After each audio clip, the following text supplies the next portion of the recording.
Темата за која ќе разговараме вечерва е правата на бугарите во Република Северна Македонија.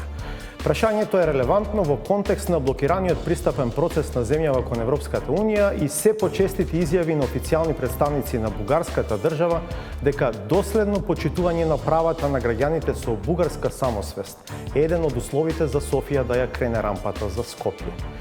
Какви реперкусии, што значи промената на уставот со вклучувањето на македонските бугари како дел од конститутивните народи во современа Република Македонија.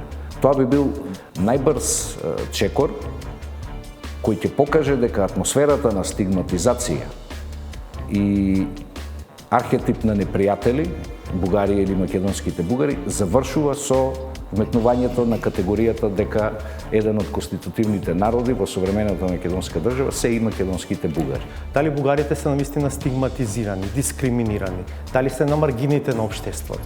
Девојче на нејни 18-19 години треба да се запише на полициска академија или школа там како е, добива известување дека не ги исполнува безбедносните услови за прием во тоа училиште. Зошто? Затоа што нејниот татко отворено секаде се декларира како бугарин.